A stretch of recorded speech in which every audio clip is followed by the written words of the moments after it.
Hello, everyone. It's time to sit back and listen to a gripping revenge story. The story I'm telling today takes place in Aurora. My name is Hannah. I'm 28 years old, and last week I found out my sister had made a new Instagram account just to post a video of me getting kicked out. The reel that blew up wasn't some shaky phone clip. It was edited like a reality show with sad piano, quick cuts, captions saying things like kicking the freeloader out. It opens with my mom on the couch, looking into the camera and saying, "I gave her everything and she gave nothing back." Then it jumps to my dad in the driveway, throwing my clothes and boxes into the street like they were trash. My sister is behind the camera, narrating in this calm voice about tough love and setting boundaries with adult children who refuse to grow up. At the end, she laughs and says, "The freeloader is finally gone," and tells people to share if they relate. By the time I saw it, the views had already climbed into the hundreds of thousands. Strangers were cheering my family on in the comments, calling me lazy and entitled, saying I was the kind of adult child that needed a wake-up call. I sat in a coffee shop in downtown Chicago, listening to people talk online about a version of me that does not exist. I watched the reel once, all the way through. Then I watched it again, with the sound off. Then I saved it to my phone, uploaded a copy to my cloud, and sent it to my work email. 1 week later, my family found out what I did with that video. That was the day the screaming really started. If you want to know how one Instagram reel turned their little stunt into the worst decision they ever made, keep listening. When people online called me a freeloader, what they did not see was that I moved out of my parents' house the first time at 22, right after I graduated. I got my own tiny place near the train line, worked late nights as a junior designer, lived on frozen meals and bad coffee, and slowly moved my way up to a UX job at a fintech app downtown. I was not rich, but I paid my bills, paid my student loans, went to the gym when I could, and I liked the feeling of unlocking my own front door. I only moved back home because my parents asked me to. About a year and a half ago, my dad called and said his back was getting worse from driving delivery trucks. My mom's hours as a receptionist at the dental clinic had been cut, and they were falling behind on bills. My sister had already come back home and set up camp in the basement, talking about how she was building her brand and could not handle a 9 to 5 right now. My dad said, "Just for a few months, we need you." So I gave up my place, put most of my stuff in storage, and moved back into my old bedroom in Aurora. From the first month, I was the one writing the biggest checks. I sent my parents $1,300 toward the mortgage and utilities, bought most of the groceries on my card, paid for repairs when the air conditioning died in July and when a pipe burst in the winter. Over 18 months, I put down more than $30,000 into a house that was not mine.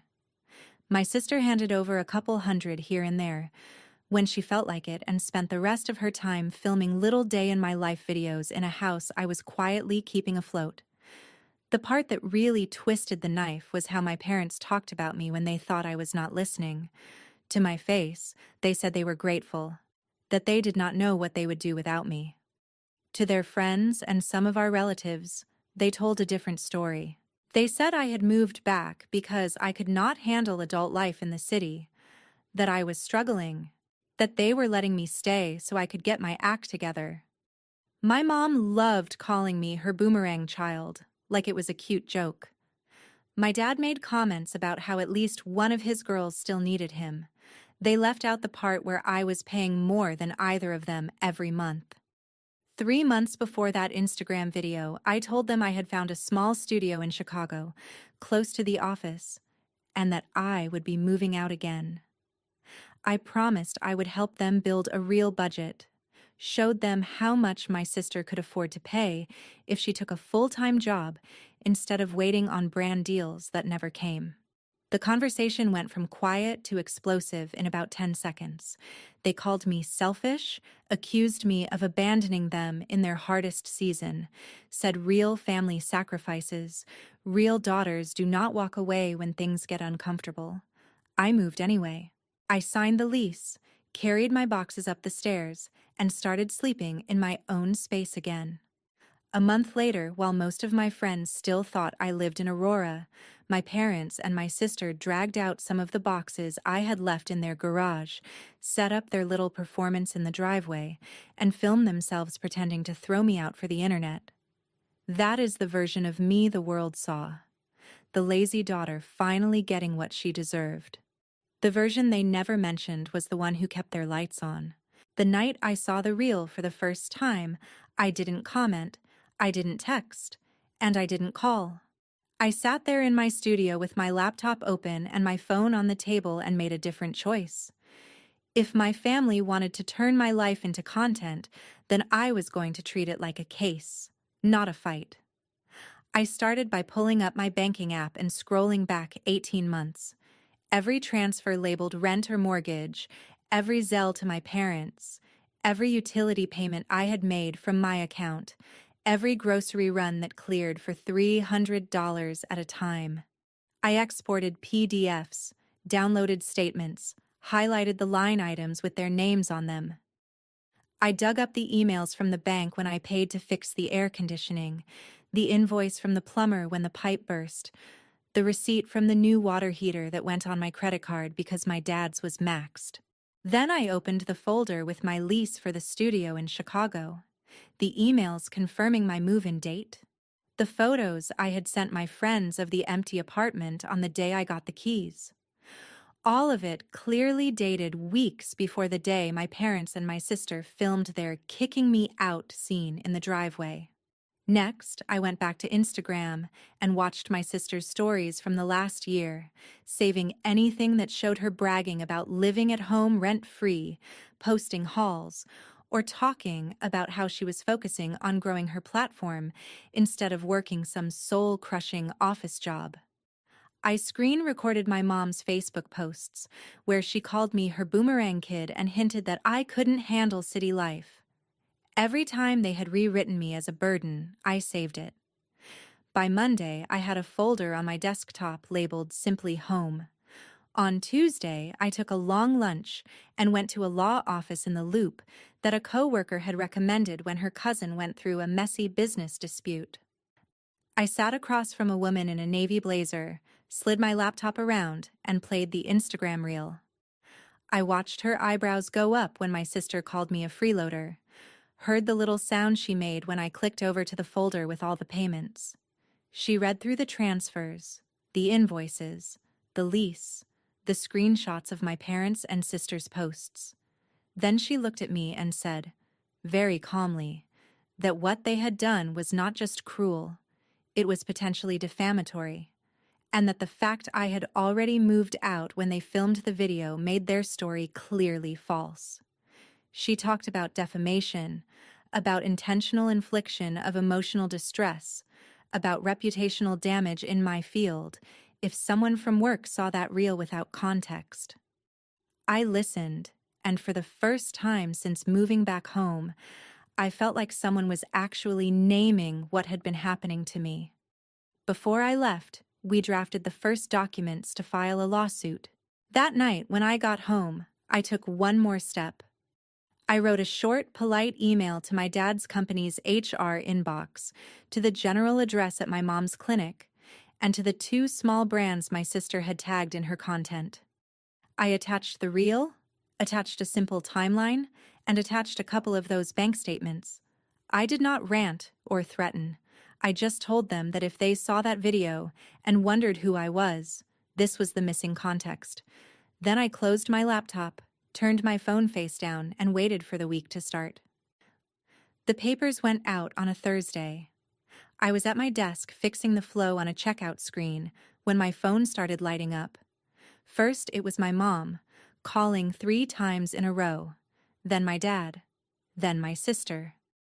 Then the group chat that had been dead for weeks suddenly came back to life with a string of messages, all caps and question marks. I ignored the calls and watched the previews roll in. My mom started with, "How could you do this to your family?" Then slipped into, "I thought you loved us," then into, "I am having a panic attack, please pick up." My dad sent one long paragraph about how this was a joke taken too far, how they were just trying to make light of a hard situation, how I was overreacting. He called the lawsuit a tantrum. He said real adults handle things privately. My sister skipped straight to insults. She called me vindictive, dramatic, said I was trying to destroy her career over one video, said everyone knew I was sensitive and could not take a joke. In between the texts were screenshots of the emails I had sent to their jobs. "How dare you drag work into this?" my dad wrote. "You are messing with our livelihood." My mom asked if I wanted her to lose her job after everything she had sacrificed. My sister wrote that brands were already messaging her, asking if she was in legal trouble, and if they needed to pause collaborations. For a few hours, my phone did not stop buzzing.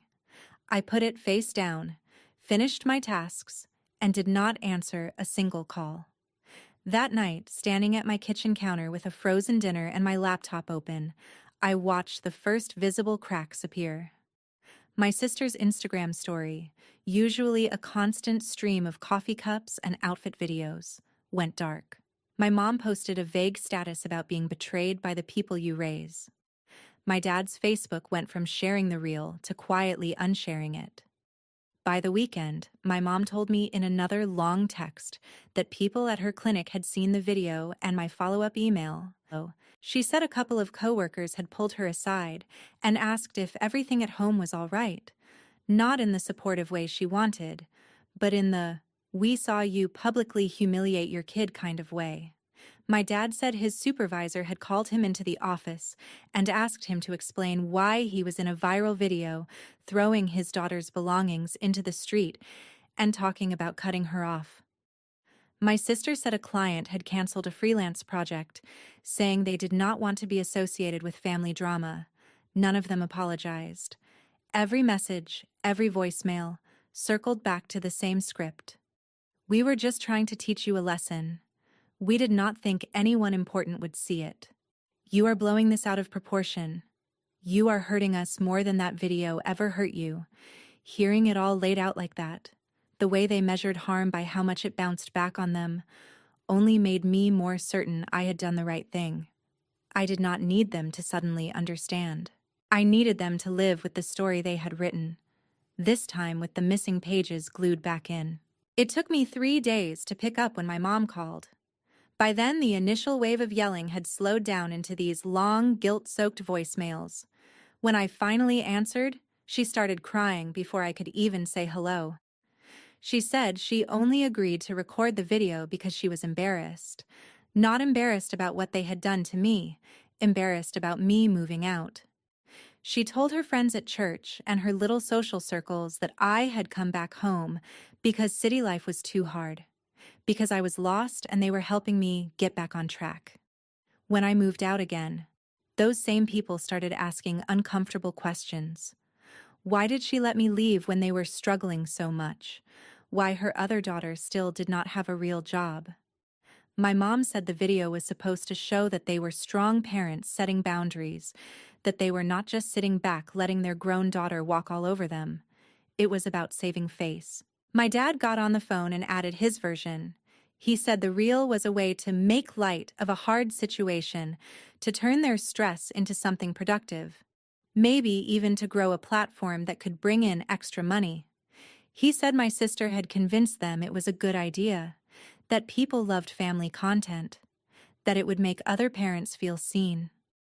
Then my sister's voice cut in on speaker, and she dropped the honesty my parents were dancing around. She said straight out that the video was good content. It was emotional. It was dramatic. It was the kind of thing that goes viral. She said she had been stuck under 10,000 followers for months, and this pushed her over 30. She said brands were finally starting to notice her, and that I was ruining everything because I could not handle my image being anything less than perfect. Listening to them, all 3 of them, twist this into my problem, something in me finally snapped in a different way. I told them calmly that I had the receipts, the payments, the lease, and that I was not backing down. My mom threatened to tell the whole family I was trying to destroy them. I told her she could tell whoever she wanted. The twist was, someone else beat her to it. My aunt, her older sister, called me the next night. She had already seen the reel weeks ago, had thought it was cruel but stayed out of it. Then my mom had called her sobbing about the lawsuit. And for the first time, my aunt heard the numbers, how much I had been paying, how long I had been home, how the video was filmed after I left. My aunt has never been good at keeping her opinions to herself. She said she believed me, that she had always suspected there was more to the story, and that she was tired of watching my mom play the victim whenever anyone challenged her. By the end of the call, my aunt had offered to talk to any lawyer who needed a character witness and had already started sending voice notes to cousins and siblings in our family group chat, laying out the real timeline. Overnight, the chat split. Some people sent emojis and stayed quiet. Others messaged me privately saying they were sorry they had liked the reel when they thought it was real. My uncle tried to play peacekeeper and convinced my dad we should all meet somewhere neutral and talk like adults. That is how I ended up sitting on a bench in a park downtown, watching my parents walk toward me with my uncle trailing behind them like a referee. The conversation went the way you would expect. My dad said I was making them look crazy. I pointed out that they had posted themselves acting crazy, with no help from me. My mom said no one would have cared if I had just laughed it off.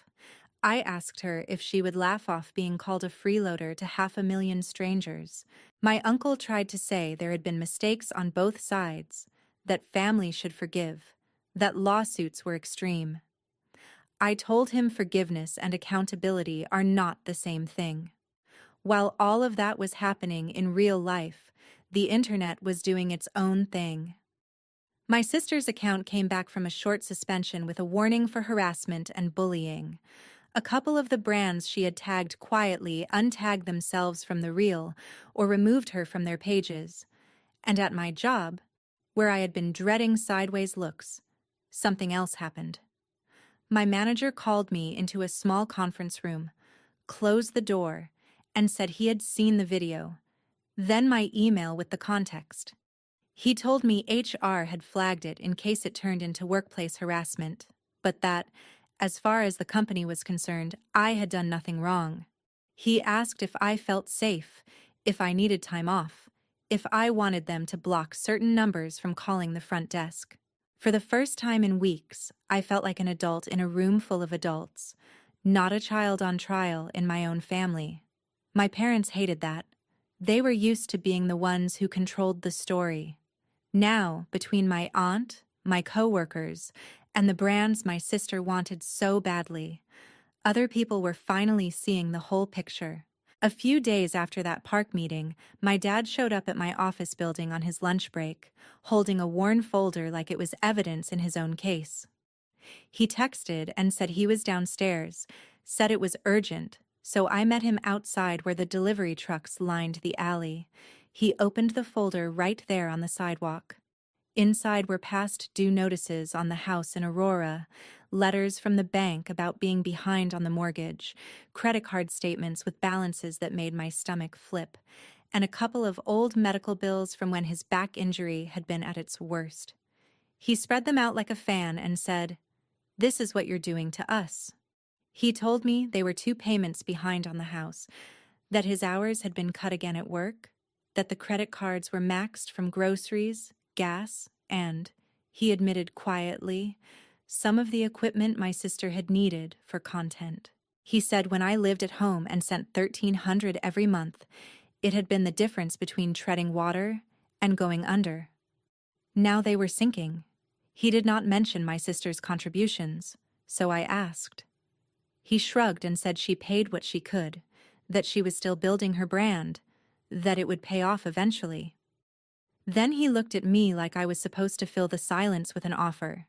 He said, "If you would just come back for a year, or at least send what you were sending before, we could catch up." He said we could forget the video, pretend it never happened.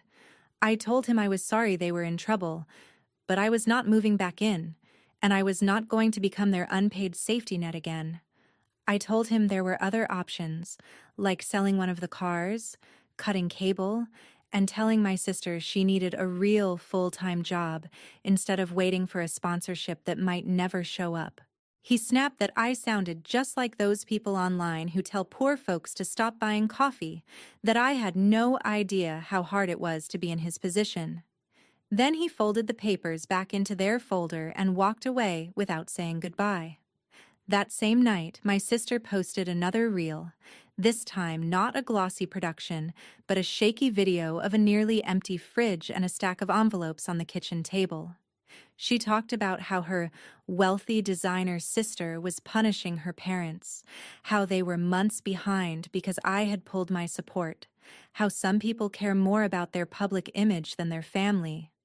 For a few hours, the comments were full of sympathy. Then someone linked the old reel.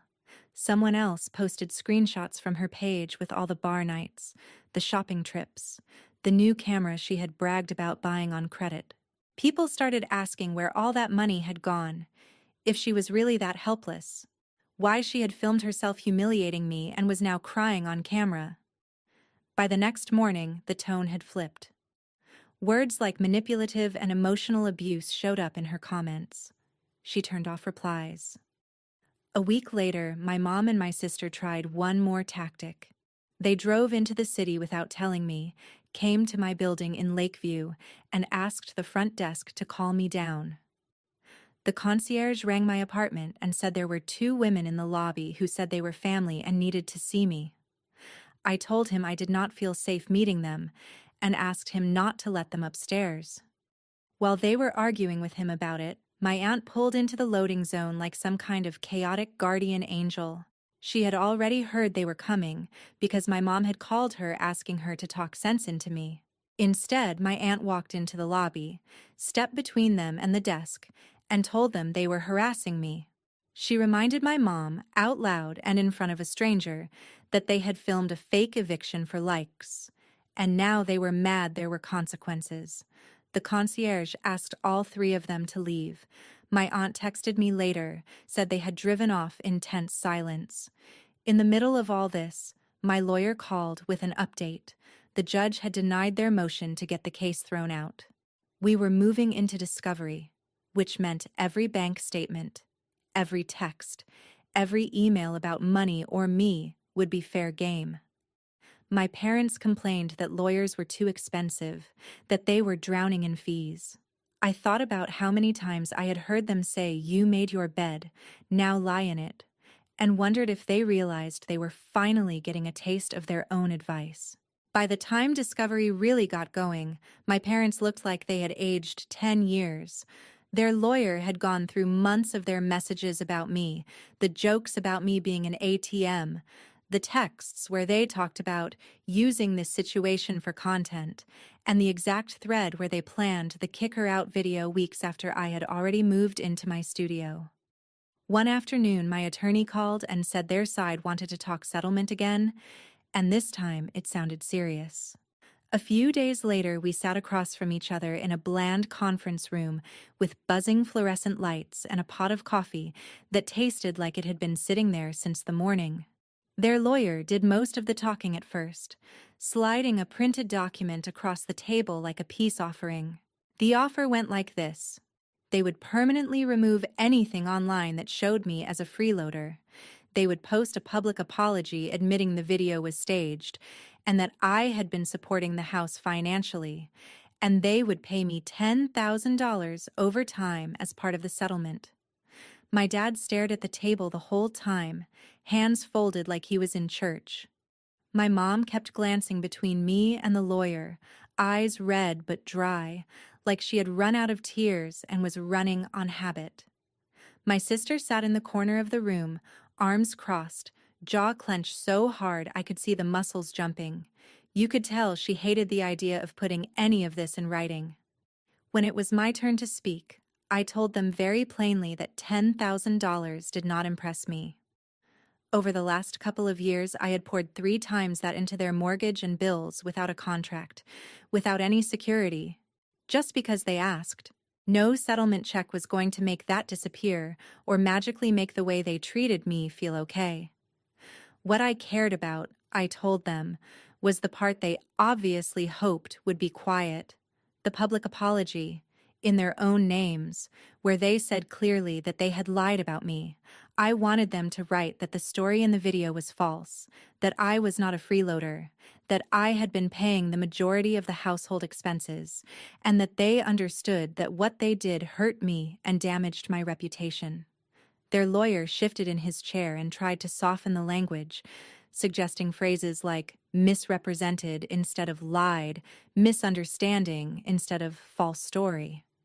I said no.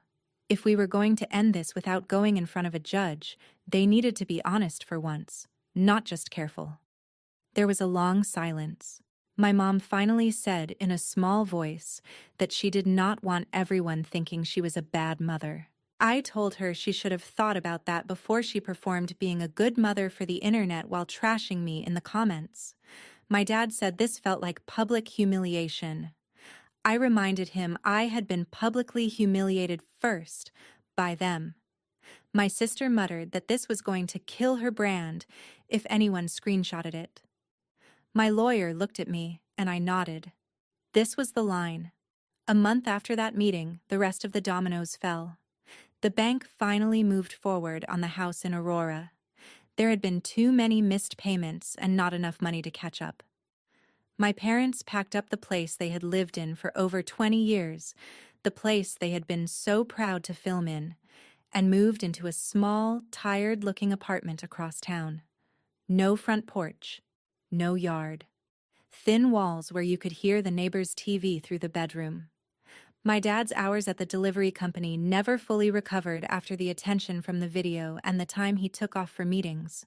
Eventually, he picked up shifts at a distribution warehouse on the edge of the city, coming home sore and quiet. My mom's hours at the dental clinic never went back to normal either. Whether it was because of the drama or just the business changing, she ended up taking a full-time cashier job at a big box store. She went from talking about patients and offices to talking about price checks and rude customers. My sister's Instagram did not explode in the way she had imagined. It imploded. After enough reports and flagged posts, her main account disappeared one morning. Her profile photo, her reels, her follower count, all gone. She tried to start another page, but the algorithm did not love her the way she had hoped, and people were quick to call her out the second they recognized her. She got a job as a barista in the city, working early mornings and weekends, sharing a cramped walk-up with 2 roommates and a cat that was not hers. The girl who had once laughed on camera about the freeloader finally being gone was now splitting rent and scrubbing syrup off counters for a living. Then came the apology. It did not come as a dramatic video or a long thread. It was a paragraph on my mom's Facebook page and a matching post on my dad's, written with help from their lawyer but posted under their names. In it, they said the video of me being kicked out had been staged, that I had already moved out at the time it was filmed, that the comments suggesting I was a freeloader were not true. They wrote that I had contributed significantly to household expenses while living at home, and that they understood their actions had harmed my reputation and caused me pain. They apologized directly to me and to anyone who had been misled. There were no dramatic tears, no background music, no trending hashtags. The posts did not go viral. They got a couple dozen likes, some awkward heart emojis from older relatives, a few comments from neighbors and church ladies saying things like, "Glad you cleared this up," or "Family is complicated." But the people who needed to see it saw it. My aunt screenshotted it and sent it to me with a simple, "About time." My boss saw it and closed the loop in his mind. The cousins who had quietly believed the worst about me, or at least wondered, now had the truth in writing. And most importantly, I saw it. I read it once, slowly, letting each sentence sink in. Not because I thought the words magically fixed what had happened, but because for the first time in this entire mess, my parents had told the truth about me in public.